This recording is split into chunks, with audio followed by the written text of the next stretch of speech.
Chapter 34, Franklin D. Roosevelt and the Shadow of War, the years 1933 through 1941. And in this chapter, we're going to be looking at foreign policy more or less from the Depression era all the way through Pearl Harbor. So we'll see America enter the war at the very, very end of this chapter. So it's the shadow of war, what kind of leads us into the war.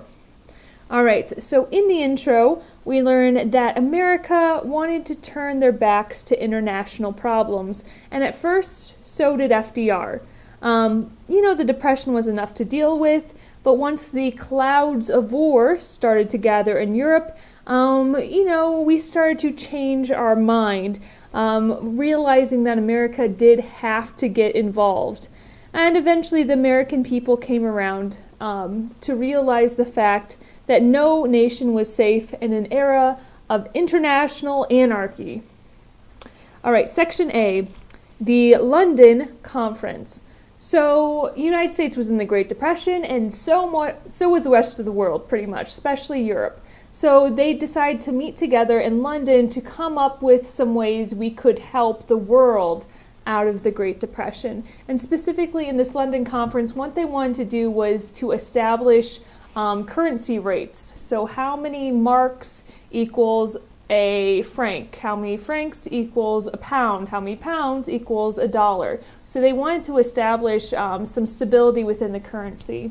And the thing is, the United States at first goes. We send the Secretary of State, Cordell Hull there. But soon FDR starts to be concerned that we would get our hands tied, so to speak, and he wants to manage our currency, as we talked about in last chapter. He wants to create inflation or take away inflation at will, and he's concerned that if America signs anything at this conference, that he wouldn't be able to do that. So he tells, more or less, he has a radio address saying that the United States is not going to be signing anything, more or less that America is going to withdraw from negotiations, and because America withdraws from these negotiations, the conference goes nowhere. Okay, everyone just goes home, because if America is not involved with stabilizing the currency, nothing's really going to get done anyway. So we kind of kill the London Conference because FDR wants to be able to manage our currency at home. And what it really sets up is a perspective of, yes, we're all in the Great Depression, but now it's every man for himself. So we see, because of this, FDR pulling out of this conference, because of this mentality of, I guess you're on your own to solve these economic woes, we see even more of an increase in what we'll call extreme nationalism. The idea, like in Germany, where you're a German before you're an individual. So kind of the dictators are gaining power because if we're not going to work together to solve our problems, they're going to look for kind of that demagogue, that person who claims to have all of the answers to, solve all of your problems, that sort of thing. Who'd have thunk just a conference on money could do all of that? All right, Section B, freedom from the Philippines and recognition for Russia. So FDR, like I said, this is all foreign policy that we skipped over during the Great Depression last chapter. Roosevelt wants to continue the isolationist trend into Asia. And what he does first is he starts to look at the Philippines. And the Philippines, we kind of regret we could say we regret kind of taking them in because, one, they're expensive, and two, they are a huge target on their backs. This is like America in Asia. So we don't want to be involved with Asian politics. We don't want to have to pay to maintain the Philippines. So we decide we kind of want to get our freedom from the Philippines. We don't want to deal with them anymore. We don't want responsibility for the Philippines anymore. So we signed something, or we passed something called the Tiding-McDuffie Act of 1934. And what this does is it promises the Philippines their independence after a 12-year period of tutelage. So it was established in 1946 that the Philippines would get their freedom. And really, like I said, it was selfish motives. It's not like, it's the democratic American thing to give these people the freedom. It was no, we didn't want the financial responsibility, and we didn't want to be entangled in these Asian affairs. And you know what? Guess who really loved this idea? Japan. Because now the U.S. was no longer a watchdog, so to speak, in Asia. So we're not a direct threat to Japan any longer, because we are that much more removed. Okay, we're pulling out our influences in Asia. Okay, and as this section relates, we talked about the freedom from the Philippines, but also recognition of Russia. Remember, during World War I, Russia had this whole Bolshevik revolution and became communist. Well, the United States had never officially recognized the Soviet Union as a country. So after 16 years of actually being a country, FDR decides to officially recognize the Soviet Union as a true country. And his hope here was that that would spark some trade with the United States and the Soviet Union, and also we're kind of gaining a friend in any possible German, Japanese alliances that might form. So we're looking to, create a friend in Europe. So we recognize Europe, we want to trade with you, we want to be your buddy, that sort of thing. All right, section C, becoming a good neighbor. Aww. Okay, so a new era is coming in regards to our relations with the Latin American countries. And we talked a little bit about this with Hoover. We saw right away with the financial crash in 29 that Hoover kind of started this good neighbor policy with the Philippines, with the Latin American countries. But really it's FDR who really establishes the good neighbor policy. Praise the Lord. And what it was really doing was saying that, armed intervention in the Latin American countries had not paid off for America. Especially after the Great Depression, we see a lot of investors pull their money out of Latin American countries. So now it's even less valuable for us to intervene there because there's not American investments we're protecting. So this new policy is, hey, let's pull our troops out of these Latin American countries. Kind of a little bit of isolationist there as well. And it really made America seem like we didn't want to be a world power anymore. We were giving up the Philippines. We were pulling our troops out of the Latin America countries. Yeah. And we also thought, with these war-thirsty dictators seizing power in Europe, it was always a good thing to have friendly neighbors. So in case something were to happen, we would have at least our some allies to the south, so to speak. And what we did, our official stance for this non-intervention policy was established in 1933 at the 7th Pan-American Conference in Uruguay. And what it was pretty much saying is we're not going to intervene in these Latin American countries as directly as we have been in the past. So in 33, we pull our troops out of Haiti. 34, I should say, we pull our troops out of Haiti. Also in 34, we get out of Cuba, except for we do maintain that naval base at Guantanamo. I said it right, I think. Anyway, 36, we kind of relax our grip on Panama. Of course, the Panama Canal's in Panama. That's why we're down there. So really this idea of releasing control over these countries, and this brought forth a lot of goodwill among the Latin American countries. It really went a long way into forming those friendships. And your book mentions, there was a test of this. For example, in Mexico, the Mexican government seized some oil properties that had been owned by U.S. investors. So the Mexican government seizing these oil fields from U.S. investors, and these U.S. investors are demanding that the federal government take armed action against the Mexican government for doing this.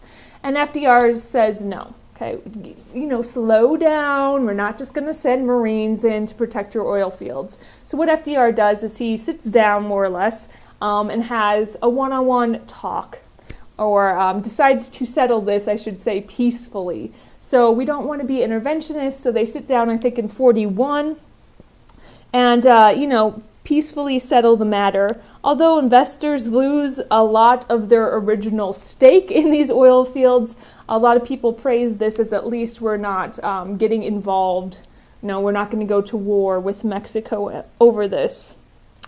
Yeah, so in the end, there were some investors were hurt through this good neighbor policy, but it went a long way, like I said, in forming some friendships with our neighbors to the south. Okay, Section D, Secretary Hull's Reciprocal Trade Agreements. Okay, Secretary of State Hull, right? So what's happening? Remember that Hawley-Smoot tariff, that terrible tariff that increased the tariff rate to about 60% and more or less stopped international trade. Well, the Secretary of State Hull, he is all about lowering that tariff. He wants to lower that tariff. And his idea is if we want to sell our goods to Europe, we need to be willing to buy some goods for Europe as well. A little give and take. If we want to increase our exports, we're going to have to be willing to increase our imports as well. And so what he comes up with is this idea of Reciprocal Trade Agreements Act. Okay, and this is, it wasn't a new tariff. This is just amending or changing, tweaking the Hawley-Smoot tariff. And what it says is, if we go to a foreign country, say France, and we say, France, we'll lower our tariff if you lower your tariff. So if they would lower their tariff, we would lower our tariff. So we did this country by country. So the 4 years after this passed, we actually make, I think, 21 individual agreements with 21 separate countries, lowering our tariffs if they lower their tariffs. So this is Secretary's whole big idea. And, more trade, we see a better economy, and this is the first time really since the Civil War that we're breaking away from this high tariff policy. And this will be important because this will kind of paving the way, the precursor to really the free trade we see develop after World War II. But we're not even to World War II yet, so I don't even know why I'm talking about this. That's just crazy. All right, Section E, Storm Cellar Isolationism. So the political chaos and depression that is Europe at this time leads to the growth of, totalitarianism. I totally said that wrong, but I think you know what I'm talking about. It gives rise to dictators, shall we say. People are looking for that savior, that person who's going to pull the country out of this depression. And so the section just kind of goes through a number of countries who are being led by dictators. So, USSR, also known as the Soviet Union, also known as Russia. Their leader is Joseph Stalin. You could say he was a Marxist, like a communist. What he does in 1936, he purges the state of suspected dissidents. I don't even know if I'm saying that word right. So anyone who might disagree with him, he purges the state. He kills hundreds of thousands of people and banishes literally millions of people to these forced labor camps in Siberia. Siberia, kind of that northern area of Russia. So he's, establishing himself as, I am the boss. If you disagree with me, have fun in Siberia. Okay? Okay, so that is in the Soviet Union, okay? In Italy, we have Benito Mussolini, and he is a fascist. We'll see both Hitler from Germany and Mussolini from Italy. The term you would say is fascist, and a fascist is kind of extreme nationalism, complete loyalty to the government, obedience of the people. We see that really the leader will embody the state, and that they claim absolute power, they have absolute control, not only over, the political affairs, but over every economic affair. So fascist is more or less an absolute dictator, and it's really linked to the sense of nationalism, being obedient to the state. Isn't that exciting? Okay, so Italy, we have Benito Mussolini, and we see him take power in 1922. Okay, and then in Germany, we have Adolf Hitler. Okay, and Hitler was particularly potent because, one, he was super powerful. He actually gained power in Germany through democratic means. But he was also very impulsive, so you're not quite sure what he was going to do. He took a lot of risks that ended up to pay off to some extent. Anyway, he was actually a failed painter. He had originally been a painter. That didn't work out. But he was just a tremendous speaker, tremendous orator. And eventually he kind of grew through the ranks of the National Socialist Party, the Nazi Party in Germany. And what he was doing is really criticizing the Treaty of Versailles, and just, criticizing the Treaty of Versailles, criticizing Germans' massive unemployment, and people really seeing no other hope for escaping the Depression really got behind him as kind of like a Pied Piper sort of thing. This guy's going to pick us up out of this Depression. Anyway, so that was rough, but I think you got it. Hitler in 1933, he withdrew Germany from the League of Nations and began to illegally rearm, because through the Treaty of Versailles they weren't supposed to rearm, but Hitler's like, never mind, we're going to rearm. Let's see. Okay, so by 1936 we see our first kind of alliance being made. We see Nazi Germany, Hitler, and Mussolini from Italy start to ally, and this is called the Rome-Berlin axis. So Rome being Italy, Italy being Mussolini, Berlin being Germany, Germany being Hitler. Okay, so we see this first alliance here, and we'll see during World War II, the bad guys, so to speak, will be the Axis powers. So this is where the Axis powers starts. Anyway, so we also see Japan. We have to talk about Japan as well. They also resented the Treaty of Versailles, and they were running out of space. They had millions and millions of people, but they were an island nation, so they were seeking to expand to some extent. We see in 1934, Japan kind of terminating the 12-year-old Washington Naval Treaty, so we see Japan rearming as well. 1935, they quit the League of Nations, and then in 1940, they join an alliance with Italy and Germany. So now it's not just Italy and Germany, but now it's Italy, Germany, and Japan, and that's called the Tripartite Pact. All right, they're growing. Okay, so we see some aggressive moves by these dictators. Mussolini, 1935, started wanting to, grow his empire. Mussolini, of course, being from Italy, he will invade Ethiopia, which is, of course, in Africa. So we see that's the first kind of aggressive move by one of these dictators. And the League of Nations really could have stopped it at this point in 35. They could have stopped it. They could have put maybe an oil embargo up, something to that effect. But they kind of sat around and did nothing. And because they did nothing, they're kind of signing their own death warrant. The League of Nations, if you're not going to do anything, what's the point of existing? That sort of thing. Okay, and all of these actions in Europe that are happening, Italy invading Ethiopia, the growing powers of these dictators, what this did is caused even more isolationism in America. We felt that World War I had been a mistake, and, we naively thought still at this time that we'd be protected by the Atlantic Ocean. And we still harbored memories of the defaulting loans we had given the Allies during World War I. So in 1934, Congress passes something called the Johnson Debt Default Act. And this act prevented kind of the debt-dodging nations, or the nations who had stopped paying their World War I loans. We stopped them from borrowing further in the United States. So if they were attacked in the future, this act said that we wouldn't help them financially. So if you're not going to pay your loans back, we're not going to give you new loans.